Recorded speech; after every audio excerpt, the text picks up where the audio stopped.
कर्नाटक के जिला विजयपुरा से मौसूल होने वाली खबरों के मुताबिक विजयपुरा, जो कि शदीद गर्मी के लिए जाना जाता है, इस वक्त जिला में सख्त हीट वेव के पेश नजर हाई अलर्ट जारी कर दिया गया है। गैर मामूली गर्म हवाएं और बढ़ता हुआ दर्जा हरारत पूरे जिला में रिकॉर्ड किया जा रहा है, जिससे अवाम शदीद परेशानी का शिकार है। रिपोर्ट्स के मुताबिक जिला के कई इलाकों में दर्जा हरारत 40 डिग्री सेल्सियस से तजावुज कर चुका है, जबकि कुछ मकामात पर अप्रैल के महीने में ही 42 डिग्री सेल्सियस तक पहुंच गया है। शदीद गर्मी और गर्म हवाओं की वजह से लोगों के लिए रोजमर्रा की जिंदगी मुश्किल हो गई है और ज्यादातर लोग जरूरत के बगैर घरों से बाहर निकलने से गुरेज कर रहे हैं। मकामी रिहायशी भारत के मुताबिक सख्त गर्मी और गर्म हवाएं आम जिंदगी को मुतासिर कर रही हैं और लोग इन हालात के खौफ से घरों के अंदर रहने को तरजीह दे रहे हैं। एक और मुकामी रिहायशी विजय जोशी ने बताया कि गुज़िश्ता साल अप्रैल और मई में दर्जा हरारत तकरीबन 40 डिग्री तक था, लेकिन इस साल अप्रैल में ही 42 डिग्री तक पहुंच चुका है और आइंदा मजीद इजाफा होने का इम्कान है। इसी वजह से लोग गर्मी से बचने के लिए ठंडी अशिया जैसे नारियल पानी और तरबूज का ज्यादा इस्तेमाल कर रहे हैं। रिपोर्ट्स में यह भी बताया गया है कि गुज़िश्ता साल जिला में काफी ज्यादा बारिश हुई थी, लेकिन इस साल सूरत हाल बिल्कुल मुख्तलिफ है और शदीद गर्मी ने लोगों में तशवीश पैदा कर दी है। इसके पेश नजर जिले इंतजामिया ने हाई अलर्ट जारी करते हुए आवाम को हिदायत दी है कि दोपहर के वक्त घरों में बाहर ना निकले।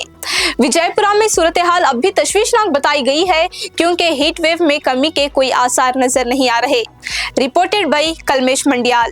ವಿಜಯಪುರ ನಗರದಲ್ಲಿ ಬಿಸಿಲಿನ ನಾಡಾಗಿ ವಿಜಯಪುರ ನಗರ ಬಹುವತ್ತ ಬಿಸಿಲದೆ ಸಾರ್ವಜನಿಕರಿಗೆ ಭಯಂಕರ ತೊಂದರೆ ಆಗುತ್ತದೆ। ಸಿಕ್ಕಲ್ಲೇ ಬಿಸಿಲನ್ನು ಮಂದಿ ಅಡ್ಡಾಡುವಂಥ ವ್ಯವಸ್ಥೆ ಆಗಲಿಲ್ಲ। ಜಿಲ್ಲಾಡಳಿತ ಸ್ವಲ್ಪ ವ್ಯವಸ್ಥೆ ಮಾಡಬೇಕು। ಕೆಲವೊಂದು ಕಡೆ ಟೆಂಟ್ ಹಾಕಿದ್ದಾರೆ, ಕೆಲವೊಂದು ಕಡೆ ಟೆಂಟ್ ಹಾಕಿಲ್ಲ।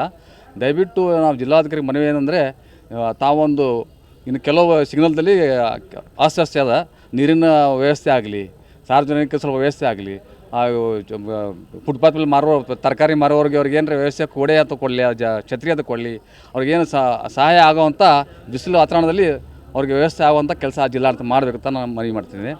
ಹಾಗೂ ಕೆಲವರು ಮೊನ್ನೆ ತಾನೇ ಒಂದು ದುರ್ಘಟನೆ ಆಗಿತ್ತು ಬಿಜಾಪುರಿನ ಗಾಂಧಿ ಚೌಕ್ನಲ್ಲಿ। ಒಂದು ವ್ಯಕ್ತಿ ಒಂದು ಟೂ ವೀಲರ್ ಮೇಲೆ ಸಿಗ್ನಲ್ದಲ್ಲಿ ನಿಂತಾಗ ಮೂರ್ಛೆಗೆ ಬಿದ್ದ, ಬಿಸಿಲು ತಾಪಮಾನ ಕಾರಣಕ್ಕೆ ಬಿದ್ದಾನೆ। ದಯವಿಟ್ಟು ಸ್ವಲ್ಪ ಮುನ್ನೆಚ್ಚರಿಕೆ ಅಂತ ಕೇಳ್ತೀನಿ ಜಿಲ್ಲಾಧಿಕಾರಿ। ಸಾರ್ವಜನಿಕ ಎಚ್ಚರ ಅಡ್ಡಾಡಬೇಕು ಮತ್ತು ಈ ಬಿಸಿಲು ವಾತಾವರಣದಲ್ಲಿ ದಯವಿಟ್ಟು ಯಾರೂ ಹೆಚ್ಚು ಹೊರಗೆ ಬರಬಾರ್ದಂತ ನಮ್ಮ ಕಳಕಳಿ ವಿನಂತಿ ಸಾರ್ವಜನಿಕರಿಗೆ। ವಿಜಯಪುರ ಜಿಲ್ಲೆಯಲ್ಲಿ ಮತ್ತು ನಗರದಲ್ಲಿ ಬಿಸಿಲಿನ ತಾಪಮಾನ ದಿನ ದಿನ ಹೆಚ್ಚಾಗ್ತಾ ಹೋಗಿ ಜನರಿಗೊಂದು ಆತಂಕ ಸೃಷ್ಟಿಯಾಗುವಂಥ ಪರಿಸ್ಥಿತಿ ನಿರ್ಮಾಣ ಆಗಿಬಿಟ್ಟದ। ಯಾಕಂದ್ರೆ ನೋಡಿರಿ, ಮೊದಲು 38, 39, 40 ಬರ್ತಿದ್ದು, ಈಗ 40 ಇದು ಕ್ರಾಸ್ ಆಗಿದೆ। 42, 43 ಬಂದರೆ ಮತ್ತು ಈಗ ಅಡ್ಡಾಡೋದು ಪರಿಸ್ಥಿತಿ ಭಾಳ ಗಂಭೀರ ಆಗಿಬಿಟ್ಟದೆ। ನೋಡಿರಿ, ಸರ್ಕಾರಿ ಕಚೇರಿಗಳು 8 ಗಂಟೆಯಿಂದ ಅದನ್ನು ಮಾಡಿದ್ದಾರೆ, ಅದು ಒಂದು ರೀತಿಯಿಂದ ಒಳ್ಳೆ ಕೆಲಸ ಮಾಡಿದ್ದಾರೆ। ಈಗ ಸಾರ್ವಜನಿಕವಾಗಿ ಮತ್ತು ರೋಡ್ ಬೀದಿ ವ್ಯಾಪಾರಸ್ಥರಿಗೆ ಏನು ಆ ಥರ ಅವ್ರಿಗೇನೂ ಸೌಲಭ್ಯಗಳಿಲ್ಲ। ನನ್ನ ಜಿಲ್ಲಾಧಿಕಾರಿಗಳಿಗೆ ನಾನು ವಿನಂತಿ ಮಾಡ್ಕೋತೀನಿ, ಸರ್ಕಾರಕ್ಕೆ ವಿನಂತಿ ಮಾಡ್ಕೋತೀನಿ, ನೀವೇನು 5 ಗ್ಯಾರಂಟಿಗಳು ಕೊಟ್ಟಿದ್ದೀರಿ, ಅದೇ ಥರನ ಬೀದಿ ವ್ಯಾಪಾರಸ್ಥರಿಗೆ ಒಂದೊಂದು ಅವ್ರಿಗೆ ಬಿಸಿಲಿನ ಒಂದು ಛತ್ರಿಗಳನ್ನು ಆ ಥರ ಅವ್ರಿಗೆ ಏನೋ ಒಂದು ಅನುಕೂಲ ಮಾಡ್ಬೇಕಂತೇಳಿ ಈ ಮೂಲಕ ನಾನು ವಿನಂತಿ ಮಾಡ್ಕೋತೀನಿ। ಈಗ ನೋಡಿರಿ, ಈಗ ಎಲ್ಲಿ ನೀರಿನ ನೋಡಿರಿ ಅಂಗಡಿಗಳಿಗೆ ನೀರಿನ ಬಾಟ್ಲಿನೇ ತೊಗೊಂಡು ನೀರು ಕುಡಿಬೇಕು। ಅದಕ್ಕೆ ಎಲ್ಲರ ಕಡೆ ಒಂದು ಎಲ್ಲೆಲ್ಲಿ ಅನುಕೂಲ ಆಗ್ತದೆ ಅಲ್ಲಿ ನೀರಿನ ರೋಟಡಿಗೆಗಳನ್ನ ಇಡಬೇಕು। ಆಮೇಲೆ ಯಾಕಂದರೆ ನೋಡಿರಿ, ಪ್ರಕೃತಿ ಯಾರು ಕೈಯಾಗಿದ್ದಾರೆ, ಅದಕ್ಕೆ ಮುಂಜಾಗ್ರತಾ ಕ್ರಮವಾಗಿ ಜಿಲ್ಲಾಧಿಕಾರಿಗಳು ಯಾವ ಥರ ಇದನ್ನು ನಾವು ಬಿಸಿಲಿನ ತಾಪಮಾನಕ್ಕೆ ಏನು ಮಾಡಬೇಕು ಅನ್ನೋದು ಸ್ವಲ್ಪ ಸಾರ್ವಜನಿಕವಾಗಿ ತಾವು ಹೇಳಬೇಕಂತೇಳಿ ಈ ಮೂಲಕ ನಾನು ಆಗ್ರಹ ಮಾಡ್ತೀನಿ।